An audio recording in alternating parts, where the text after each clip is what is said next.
Un día te descubres frente a eso que antes te emocionaba y no pasa nada, ni rechazo ni entusiasmo, solo una neutralidad extraña. El videojuego que antes era tu escape, ahora es mero trámite. El proyecto que defendías con argumentos, ahora te parece una carga. Incluso descansar se siente muy pesado. Y en ese vacío, aparece el juez interno con toga y martillo. Te estás volviendo mediocre.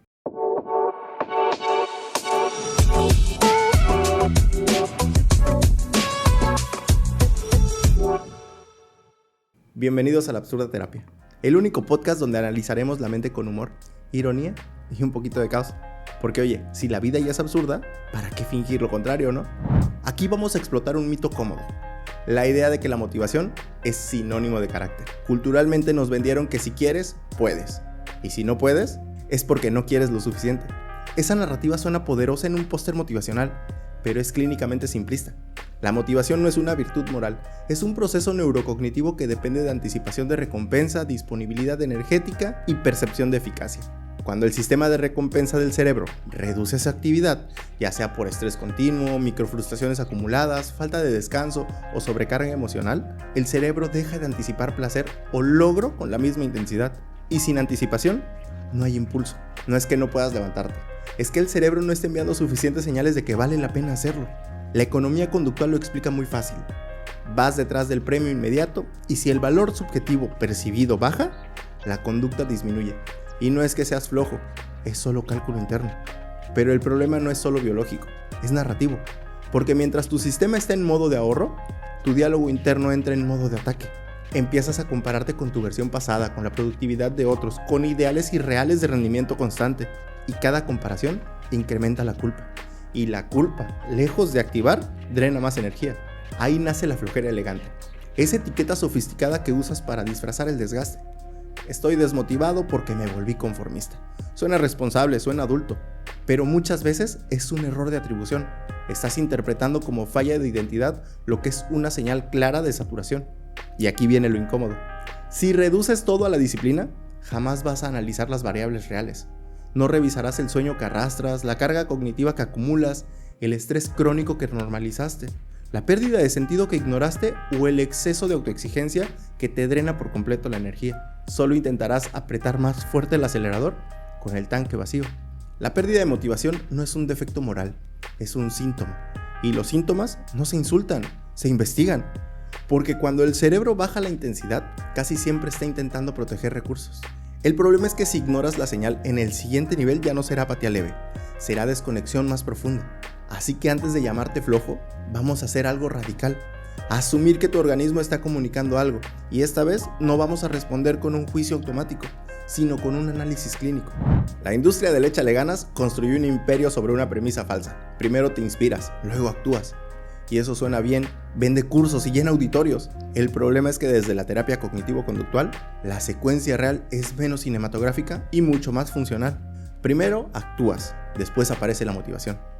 La emoción no lidera el cambio, lo sigue. Peter Lewinson estudió la depresión y la abordó con la precisión conductual. Miró lo que la persona hace, lo que el entorno ofrece y cómo esas dos cosas se van moldeando entre sí.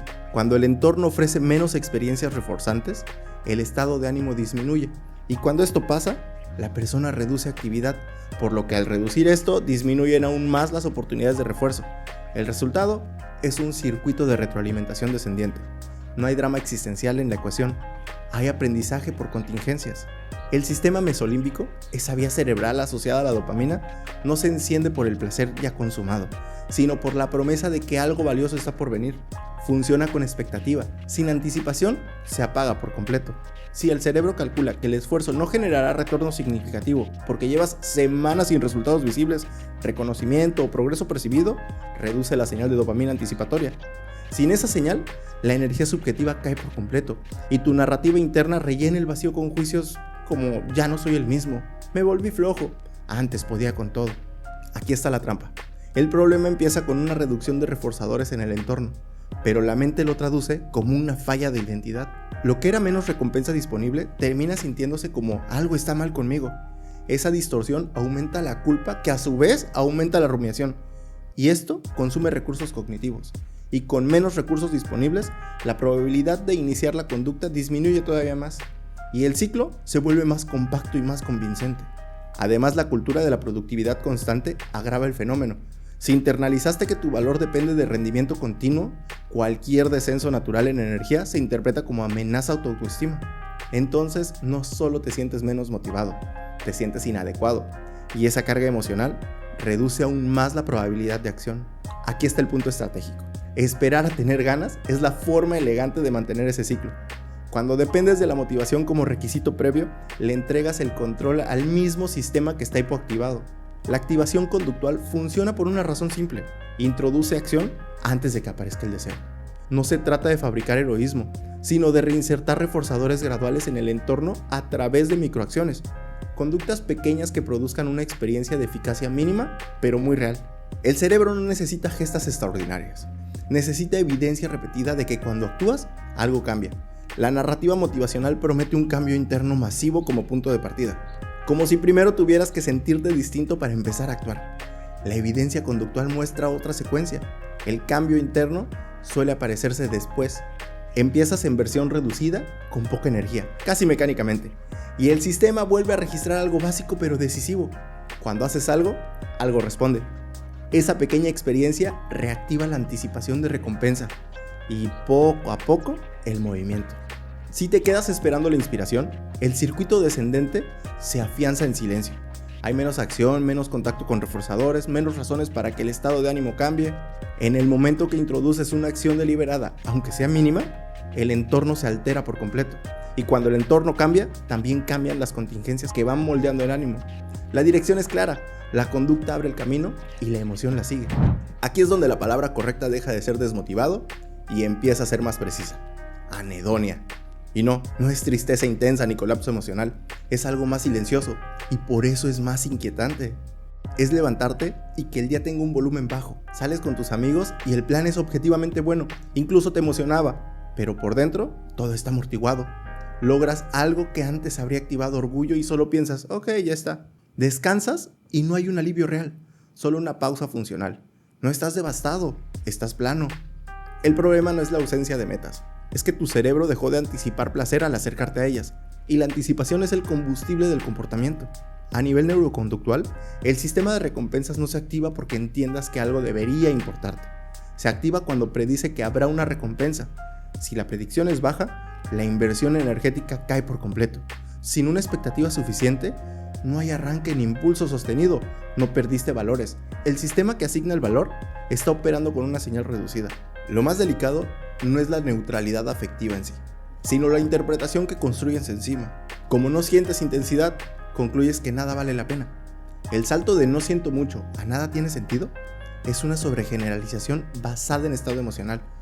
Confundes baja activación con pérdida real de significado, y esa conclusión empieza a guiar tu conducta. Aquí nos quedamos contemplando la formulación elegante. Si la anedonia aplana los matices, la tarea inicial no es recuperar la pasión, sino recuperar percepción de variación. Durante los próximos días, deja de evaluar las actividades como éxito o fracaso emocional. Antes de hacer algo, ubica tu estado de ánimo en una escala simple. Después, vuelve a medirlo. No busques saltos dramáticos. Si pasas de 2 a 3, hay cambio. Si bajas de 4 a 3, también hay dato. El objetivo no es sentir mucho, es detectar el movimiento. Añade además una pieza estratégica, una predicción consciente. Antes de iniciar una actividad, estima cuánto crees que la vas a disfrutar. Luego compáralo con lo que realmente ocurrió. La anedonia tiende a subestimar la recompensa futura. Cuando la experiencia real supera ligeramente la predicción, el cerebro recibe evidencia correctiva. No espectacular, pero suficiente para empezar a recalibrar el modo interno. Al principio se siente artificial. Es lógico, estás interviniendo en un sistema que lleva tiempo operando en bajo consumo. Espera espontaneidad y consolida el patrón. Introducir una acción breve, concreta y repetida genera datos nuevos. Sin esos datos, el cerebro mantiene su hipótesis de que nada produce retorno. La anedonia no significa que el mundo haya perdido valor objetivo.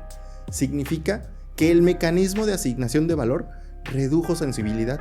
Y ese mecanismo no responde a discursos inspiradores ni a reproches internos. Responde a exposición gradual, repetición estratégica y consistencia. No buscamos euforia inmediata, buscamos microevidencia sostenida. Porque cuando todo parece plano, el trabajo es entrenar otra vez al sistema para que vuelva a detectar matices, porque los matices acumulados reconstruyen el impulso. Aquí es donde el problema deja de ser exclusivamente neurobiológico y se convierte en narrativo. Porque una cosa es que tu conducta haya disminuido y otra muy distinta es la historia que construyes a partir de eso. Haces menos y concluyes que vales menos. Sientes menos y decides que eres menos. Ese salto no lo hace la dopamina, lo hace tu interpretación. Aquí entra Aaron Beck con algo que sigue siendo incómodamente vigente. No sufrimos solo por lo que ocurre, sino por cómo lo interpretamos. La distorsión no está únicamente en el pensamiento soy inútil, está en la atribución global. Tomas un estado transitorio y lo conviertes en rasgo estable. Pasas de estoy con baja energía a soy un fracaso. Esa transformación parece sutil, pero reorganiza tu identidad. El mecanismo es simple. Te lo llevas a lo personal, lo expandes a todo y lo conviertes en blanco o en negro. Observas una reducción en productividad y la conviertes en un diagnóstico moral. Ignoras todo el contexto, ignoras variables fisiológicas, desgaste acumulado y solo ves el resultado inmediato y lo conviertes en etiquetas que no son neutrales. Funcionan como instrucciones internas, porque cuando empiezas a repetirte soy flojo, el cerebro busca coherencia. El sesgo de confirmación se activa. Empiezas a notar cada pequeña conducta que respalda esa identidad y minimizar cualquier evidencia contraria. Si un día haces algo productivo, lo atribuyes a una casualidad. Pero si un día no haces nada, lo usas como una prueba definitiva. Sin darte cuenta, la narrativa empieza a dirigir el comportamiento. Y aquí es donde la baja activación se amplifica. Ya no es solo menos energía, es vergüenza por esa menor energía. La vergüenza reduce la iniciativa, reduce la exposición y reduce el intento. Y cada intento que se evita fortalece la etiqueta. Lo que empezó como un estado termina convirtiéndose en identidad. El ciclo deja de ser únicamente conductual y pasa a ser de identidad. Así que vamos a intervenir donde realmente duele, en el verbo. La próxima vez que aparezca un pensamiento como soy un desastre, detente y reformúlalo en tiempo presente situacional. Estoy atravesando un periodo de baja activación. Puede sonar frío, pero es clínicamente preciso. Soy define esencia. Estoy describe estado. Y los estados se cambian. La identidad no debería depender de la energía en una semana. Ahora añade una pregunta incómoda. Si esto fuera un síntoma físico, insomnio, gripe, fatiga por infección, ¿también concluirías que tu valor como persona disminuyó? Probablemente no. ¿Aceptarías que es una condición que requiere un ajuste y tratamiento? Entonces, ¿por qué ante un síntoma emocional activas juicio moral inmediato? Separar estado de identidad no es indulgencia, es exactitud cognitiva. Es dejar de convertir fluctuaciones humanas en sentencias permanentes, porque cuando confundes síntoma con esencia, te condenas a actuar bajo esa etiqueta, y las etiquetas repetidas dejan de describir la realidad para empezar a construirla. La pérdida de motivación es un estado, el error cognitivo es convertirlo en definición personal, y cuando corriges esa atribución, no desaparece mágicamente la baja energía, pero sí eliminas una carga adicional, la autoacusación constante, y sin esa carga, el sistema tiene más espacio para recuperarse. Ahora viene la parte que nadie quiere escuchar porque no suena inspiradora. La salida no es esperar las ganas, no es reencontrar tu propósito, no es un video motivacional a las 6 de la mañana. La intervención que tiene mayor respaldo conductual es incómodamente simple: activación conductual. La lógica es muy directa. Si el estado de ánimo cayó porque disminuyeron los reforzadores, necesitas reintroducir reforzadores. No gigantes, no transformaciones épicas, microconductas planificadas, medibles y contextualizadas. No es un voy a retomar mi vida. Es 10 minutos de caminata a las 6 de la tarde. La activación conductual no negocia con la emoción, no pregunta si tienes ganas. Parte del supuesto de que en este momento probablemente no las tengas, y aún así programa la acción. Porque el objetivo no es sentir motivación previa, es generar evidencia posterior. Aquí la precisión importa mucho. La conducta debe ser específica, limitada en tiempo y definida en contexto. Hacer ejercicio es muy abstracto. Caminar 10 minutos alrededor de tu cuadra después de cenar es mucho más real y concreto. El cerebro responde mejor a lo concreto porque reduce la fricción decisional, que se traduce en menos fricción y mayor probabilidad de ejecución. Y sí, al inicio se siente artificial, forzado, incluso absurdo. Obvio, estás reentrenando un sistema de refuerzo debilitado. Cuando un músculo lleva tiempo sin usarse, el primer movimiento no se siente natural, se siente torpe. Y eso no significa que sea incorrecto, significa que estás saliendo del modo pasivo. Además, algo crucial, no evalúes la acción por intensidad emocional inmediata. Evalúala por cumplimiento. Si dijiste 10 minutos y lo hiciste, el éxito es haberlo hecho. La emoción es secundaria al principio. Lo que estás construyendo es consistencia conductual y la consistencia precede a la motivación. Con el tiempo, pequeñas acciones generan microesfuerzos y estos generan mayor probabilidad de repetición que sostenida empieza a elevar el nivel basal de activación. No porque te encontraste a ti mismo, sino porque el sistema volvió a recibir señales de que actuar produce algún tipo de retorno.